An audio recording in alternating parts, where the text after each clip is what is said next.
मूर्खासारखे वागा, जगाला फसवा. अरे काय रे, तू पण एकदम बावळट आहेस. असं पण काही कोणी वागतो का? तुला काही कळतंय का खरंच? हे वाक्य आपण किती वेळा ऐकतो. आपणच नाही तर आपल्या आजूबाजूच्या लोकांना, समाजात ज्याला आपण मूर्ख समजतो ते खरंच मूर्ख असतो का, की तो फक्त त्याची हुशारी लपवतो? मित्रांनो, आज आपण अशाच एका विषयावर मन मोकळं करणार आहोत. मूर्खासारखे वागा आणि जगाला फसवा. हो, ऐकून विचित्र वाटत असेल, पण आयुष्यात कधी कधी स्वतःला थोडं कमी दाखवणं, अज्ञानी असल्याचं भासवणं हेच सर्वात शहाणपणाचं असतं. चला या विषयावर सविस्तर चर्चा करूया. 1. खरे शहाणे लोक कधीच ओरडून सांगत नाहीत. खरी हुशारी ही दिसते, दाखवावी लागत नाही.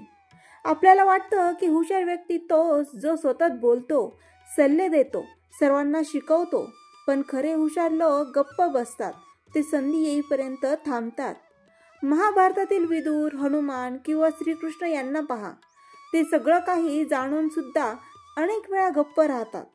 कारण त्यांना माहीत असतं की मूर्ख माणसाच्या समोर तर्क करणं म्हणजे आपली ऊर्जा वाया घालवणं. 2. मूर्ख असल्याचं नाटक करा, त्यातच यश दडलं आहे. कधी कधी आपण हुशारी दाखवतो आणि दुसरे लोक आपल्यावर जळतात, आपले टिंगल उडवतात किंवा आपल्याला पुढे जाऊ न देण्यासाठी कट कारस्थान करतात. त्याऐवजी जर आपण थोडं कमी समजल्यासारखं वागलो तर हे लोक आपल्याला आपला शत्रू मानणार नाही. ते निष्काळजी होतील आणि त्यातच आपल्याला वाटतं संधी मिळते. 3. शांत राहणं ही सर्वात मोठी कला आहे. कधी कधी शांत राहणं हे मूर्खपणा वाटतं, पण तेच तुमचं सामर्थ्य असतं. शांतपणात निर्णय घेणं, दुसऱ्याच्या बोलण्यावर प्रतिक्रिया न देणं हे खूप मोठं शहाणपण असतं. काही लोकांना फसवायचं असेल तर त्यांना वाटू द्या की तुम्ही फसत आहात. अनेकदा लोक गप्प बसणाऱ्याला मूर्ख समजतात, पण त्यांचं निरीक्षण चालू असतं. योग्य वेळ आली की त्याचा निर्णय सगळ्यांपेक्षा मजबूत असतो. 4. जिथे बोलणे नको तिथे गप्प राहा. प्रत्येक गोष्टीवर मत देणं, सल्ले देणं किंवा आपली विद्वत्ता मांडणं हे आवश्यक नाही. तुम्ही तुमच्या जागी हुशार आहात हे सिद्ध करण्याची गरजच नाही. कारण प्रत्येक प्रसंगी तोंड उघडणं म्हणजे आपल्या असुरक्षिततेचं लक्षण असतं. उदाहरणार्थ, एखाद्या ऑफिसमध्ये जर तुम्ही सगळ्या गोष्टींच्या मध्ये लक्ष घालायला लागलात तर तुमच्या चुकांवर बोट ठेवणारे लोक निर्माण होतील. त्याऐवजी शांत राहा, निरीक्षण करा आणि योग्य वेळी कृती करा. 5. समोरच्याला त्याच्या अज्ञानातच ठेवा. कधी कधी तुम्ही जर समोरच्याला तुमची खरी बुद्धिमत्ता दाखवली तर तो सावध होतो. पण जर तुम्ही जाणीवपूर्वक कमी समजल्यासारखं वागलात तर तो मोकळेपणाने वागतो आणि त्याचे डाव उघड होतात. मूर्खासारखे वागून जगाकडून जे कळतं ते उघडपणे शहाणपण शिकवत नाही. हा एक मास्टर स्ट्रोक आहे. तुमच्या खऱ्या क्षमतेचा अंदाज जर कोणी लावू शकत नसेल तर तुम्ही जिंकलेत. 6. व्यर्थ वादविवाद टाळा. जगात अनेक लोक आपली वेळ फुकट वादात घालवतात. त्यांना फक्त वर्चस्व हवं असतं. त्यांना उत्तर न देणं, त्यांच्यासमोर थोडं मूर्खासारखं वागणं हेच तुमचं बौद्धिक सामर्थ्य दर्शवतं. अज्ञानी व्यक्तीशी वाद घालणं म्हणजे स्वतःलाच कमी लेखणं. अशा वेळी तुम्ही हसून टाळा किंवा फक्त शांत राहा. त्यामुळे तुम्ही तुमचा आत्मसन्मान जपता आणि मूर्खपणाचं नाटक करत दुसऱ्याला उघड करत जाता. 7. संधीची वाट पाहणं ही शहाणपणाची खूण. एक हुशार व्यक्ती थांबते, अभ्यास करते, निरीक्षण करते आणि नंतर अचूक निर्णय घेते. मूर्ख घाई करतो, शहाणा वाट बघतो. एखाद्या ठिकाणी जर तुम्ही एकदम पुढे गेला तर लोक तुम्हाला खेचतात, पण तुम्ही शांत राहून तयार राहिलात की तुम्ही यशस्वी होता. 8. इतरांच्या अहंकाराशी नका भिडू. बरेचदा काही लोक स्वतःला फार मोठं समजतात.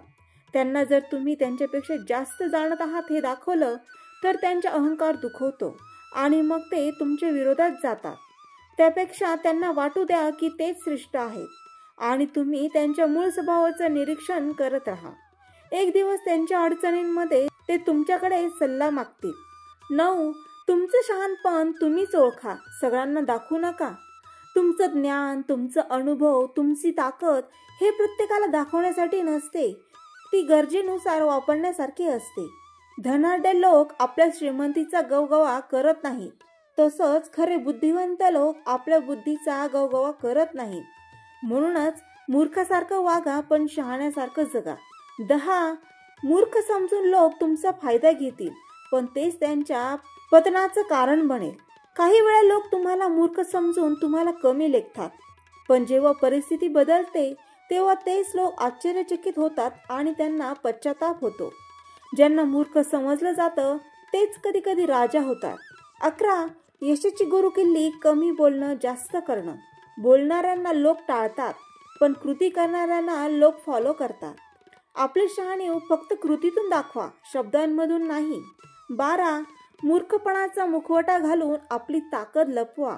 जसं सिंह शिकारीसाठी झाडीत शांत बसतो तसंच आपली हुशारी लपवून योग्य वेळीची वाट पाहणं हेच यशाचं खरं गमक आहे. जे उगाच बडबड करतात त्यांना लोक गांभीर्याने घेत नाहीत. 13. यशस्वी लोकांचा गुपित मंत्र. अंडर एस्टिमेट व्हा, ओव्हर परफॉर्म करा. Bill Gates, doctor APJ Abdul Kalam, Chanakya हे सगळे खरे यशस्वी लोक कधीच अहंकाराने भरलेले नव्हते. त्यांना लोक सुरुवातीला कमी लेखायचे पण नंतर त्यांची बुद्धिमत्ता आणि कृतीने सगळे चकित झाले. 14. नाटक करून समोरच्याला त्यांच्या असंस्कृतीवरच जिंकू द्या. मूर्ख असल्याचं नाटक केलं की समोरची व्यक्ती तिचं खोटं बोलणं, गवगवा आणि खोटा आत्मविश्वास दाखवत असते आणि तेच नंतर तिचं भांडं फोडतं. 15. शेवटचं तत्व. मूर्खासारखे वागा पण बुद्धिमत्तेने जगा. ही कला शिकली तर तुम्ही कोणाचं लक्ष वेधून घेत नाही, कोणाच्या रडारवर येत नाही आणि तरीही यशाच्या दिशेने जात राहता. मूर्खासारखे वागा याचा अर्थ असा नाही की तुम्ही खरोखर मूर्ख व्हा. याचा अर्थ असा की कधी कधी जगापुढे आपली ताकद न दाखवता निरीक्षण करत योग्य क्षणी निर्णय घेणं हेच खरं शहाणपण आहे. जगाला वाटू द्या की तुम्ही कमी आहात पण स्वतःला सिद्ध करून दाखवा की तुम्ही सगळ्यात श्रेष्ठ आहात. आपण सर्वांनी या कलेचा अभ्यास केला तर कोणतीही अडचण, कोणताही विरोध किंवा कोणतीही स्पर्धा आपल्याला मागे टाकू शकत नाही. हाच खरा मंत्र आहे. मूर्खासारखे वागा आणि जगाला फसवा. तर मित्रांनो, आशा आहे तुम्हाला हा व्हिडिओ आवडला असेल. असे सकारात्मक विचार ऐकण्यासाठी माझ्या चॅनलला लाईक, शेअर आणि सबस्क्राईब करायला विसरू नका. पुन्हा भेटूया नवीन विचारांसह. तोपर्यंत धन्यवाद.